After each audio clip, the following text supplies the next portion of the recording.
Warahmatullahi wabarakatuh. Sebentar lagi kalian akan menyaksikan presentasi tugas besar dari kelompok 1 dengan mata kuliah Dasar Desain Teknik yang beranggotakan saya sendiri, Muhammad Rifki Raditya Arnel, kemudian ada Nurul Hamidah, kemudian ada Tri Indah Yulianti, dan juga Karilin Ananda Suranto. Kita masuk ke bagian pendahuluan. Kenyamanan termal merupakan ketika seseorang merasa nyaman dengan keadaan termal di sekitarnya atau di lingkungannya.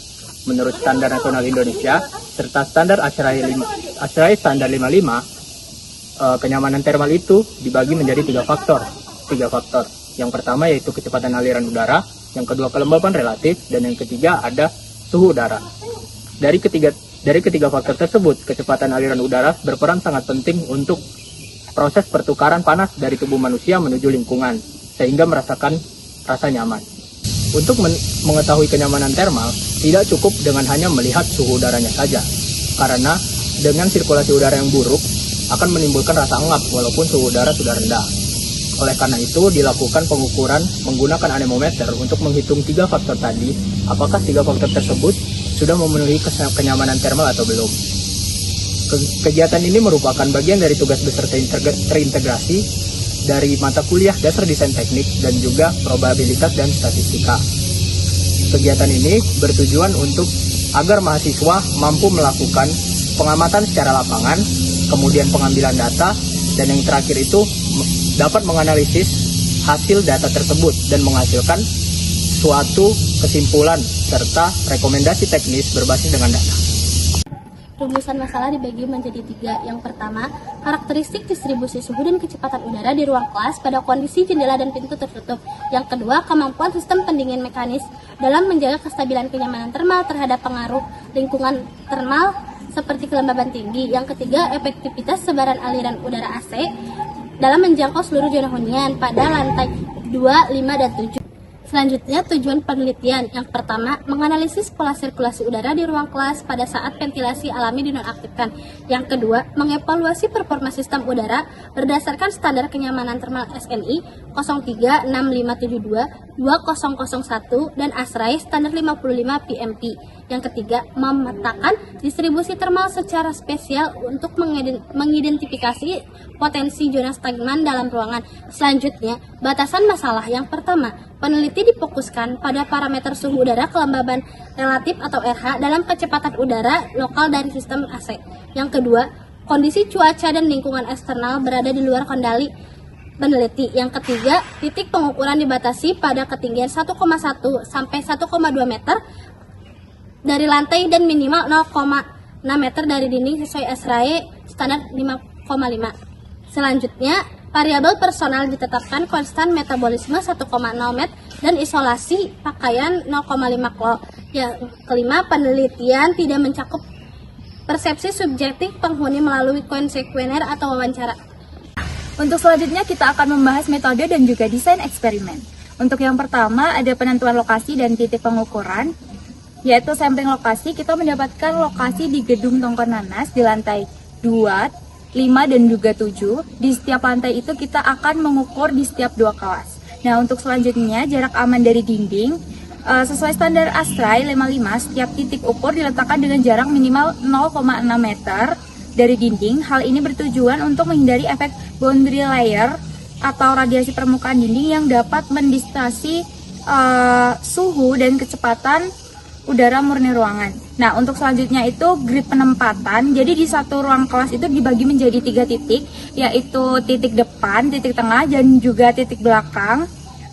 Untuk mengantisipasi variasi dimensi luas ruangan kelas yang berbeda, jadi penentuan kelas itu dilakukan dengan pendekatan rasio. Nah, untuk titik depan itu 1/4 panjang kelas, dan untuk titik tengah itu setengah panjang kelas, dan untuk titik belakang itu 3/4 panjang kelas. Nah, untuk selanjutnya itu ada ketinggian sensor. Untuk ketinggian anemometer itu diletakkan pada ketinggian 1,1 sampai 1,2 meter dari lantai. Ini ada protokol pengumpulan data. Yang pertama itu ada kondisi batas. Jadi di setiap kelas kita memakai suhu AC di 23 derajat Celcius. Dan selama pengambilan data, jendela dan pintu juga ditutup untuk mengurangi gangguan ventilasi alami, sehingga efektivitas AC sebagai ventilasi mekanis dapat diukur secara objektif. Untuk selanjutnya ada asumsi variabel personal. Mengingat fokus pada aspek fisik bangunan, Jadi tingkat metabolisme dan juga pakaian ditetapkan sebagai konstanta. Hal ini dilakukan untuk mengisolasi pengaruh performa AC tanpa bias dari perbedaan individu. Untuk selanjutnya ada prosedur replikasi. Pada setiap titik depan, titik tengah, dan juga titik belakang dilakukan pengukuran selama 45 menit. Pengukuran ini dibagi menjadi 3 kali replikasi, yaitu 15 menit per replikasi. Selanjutnya ada instrumen dan juga standar referensi. Untuk yang pertama, instrumen, kita tuh memakai alat yang bernama anemometer digital yang memiliki tingkat sensitivitas yang tinggi untuk mendeteksi kecepatan udara rendah. Untuk selanjutnya, referensi SNI 036572-2001 digunakan sebagai acuan ambang batas suhu dan juga kelembapan untuk sistem pengkondisian udara di Indonesia. Untuk selanjutnya, kita juga memakai referensi ASRAI standar 55-2023 digunakan sebagai pedoman dalam menentukan variabel fisik yang harus diukur, yaitu air temperatur, relative humidity, airspeed, dan juga wind flow yang menggunakan alat anemometer digital. Untuk selanjutnya ada teknik analisis data, jadi kita melakukan penentuan nilai representatif parameter fisik. Jadi data mentah, hasil pengukuran selama 45 menit pada setiap titik dibersihkan dari outliers, selanjutnya dihitung nilai rata-ratanya atau mean untuk mendapatkan angka representatif parameter temperatur udara, tekanan uap, dan juga kecepatan udara pada 18 titik amatan. Nah, untuk nilai-nilai ini kemudian itu dibulatkan sesuai dengan kaidah digit signifikan sebelum diinput ke dalam kalkulator kenyamanan thermal. Selanjutnya ada kalkulasi indeks PMV, jadi nilai parameter lingkungan yang telah representatif dikombinasikan dengan variabel personal konstan pakaian dan juga metabolisme. Untuk dihitung nilai indeks PMV-nya mengacu pada algoritma ASRAI standar 55. Dan hasil kalkulasi 18 titik dipetakan secara spasial menggunakan metode conditional formatting, warna merah untuk tidak nyaman dan hijau untuk memenuhi standar. Untuk selanjutnya ada visualisasi grafis. Untuk mempermudah identifikasi tren thermal, dilakukan pemetaan visual menggunakan grafik bintang komparatif. Sumbu X memuat kategori lokasi spasial titik pengukuran, depan, tengah, dan juga belakang per ruang kelas, sedangkan sumbu Y menampilkan representasi nilai PMV. Setelah metodologi dan desain penelitian sudah dibahas oleh rekan saya, kali ini saya akan membahas bab 4, yaitu mengenai hasil dan juga pembahasan. Nah, ketika kita sudah melihat gambar 4.1 di sini, di mana grafiknya memvisualisasikan hasil nilai PMV dari sampel kelas yang kita ambil di lantai 2, 5, dan 7 pada gedung kuliah Tokong Nanas Telkom University. Nah, mayoritas dari grafiknya itu mengarah turun atau menyentuh angka minus, bahkan menyentuh nilai di bawah min 0,5, yang dimana min 0,5 ini adalah ambang batas minimal standar kenyamanan thermal yang ditentukan oleh ASRAI 55. Jika kita merujuk pada standar ASRAI 55 tahun 2023, fenomena ini adalah fenomena overcooling zone atau dingin yang ekstrim pada sampel kelas yang kami jadikan sebagai tempat pengukuran. Kenapa hal ini terjadi? Karena pada set point suhu AC itu diset pada suhu konstan, yaitu angka 23 derajat Celcius. Nah, contohnya pada kelas 21 pada lantai 2, angka PMV-nya menyentuh nilai min 1,73. Namun ada yang unik juga dari hasil data kami, yaitu pada kelas 5 di lantai 5, di mana kelas ini menjadi satu-satunya kelas yang masuk ke dalam comfort zone atau zona nyaman. Sehingga udara dingin akan menumpuk di satu titik dan tidak tersirkulasi dengan baik. Karena terjadinya stagnasi udara, maka pelepasan panas di dalam tubuh kita itu akan terhambat, sehingga menyebabkan suhu yang keluar dari AC itu akan terasa lebih menggigit dan menusuk di kulit kita.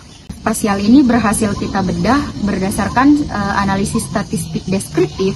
Bisa kita lihat pada gambar 4.2, di mana menunjukkan bahwasanya kelas nomor 5 di lantai 5 itu memiliki ruangan dengan suhu yang paling netral. Kenapa? Karena memiliki standar deviasi murni dari nilai PMV yang paling kecil di angka 0,20, yang artinya distribusi udara di kelas ini itu homogen dan merata. Sedangkan jika kita melihat pada kelas 4 di lantai 7, di mana standar deviasinya itu ada di angka yang paling besar, di angka 0,56, yang artinya terjadi asimetri thermal akibat stagnasi udara lokal di angka 0 meter per second.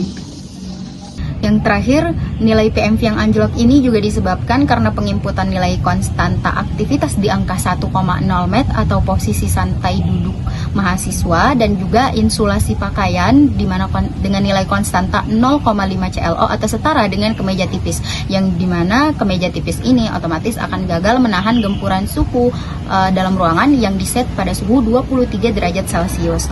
Oleh karena itu, pada realitanya akan terjadi mismatch di mana para mahasiswa akan melakukan pendekatan fisiologis dengan menggunakan pakaian yang lebih tebal yang angkanya bisa menyentuh 0,61 CLO.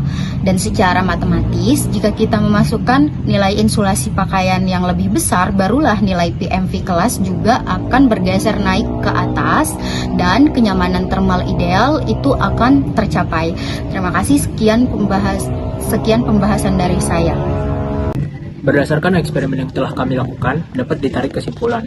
Yang pertama adalah, kebanyakan ruang kelas yang berada di gedung kuliah Tokongnanas mengalami fenomena overcooling di seluruh titiknya, di mana peristiwa overcooling ini terjadi saat pendinginan itu tidak terjadi merata secara spasial. Kemudian yang kedua, terjadi stagnasi udara lokal. Hal ini ditunjukkan dengan kecepatan aliran udara yang menunjukkan angka meter per sekon. Kemudian yang terakhir, faktor tinggi lantai juga mempengaruhi kekuatan pendinginan AC, di mana kelas 5.05 menjadi satu-satunya kelas yang paling nyaman atau kelas yang memenuhi kriteria kenyamanan menurut standar nasional Indonesia dan netral secara PMV-nya.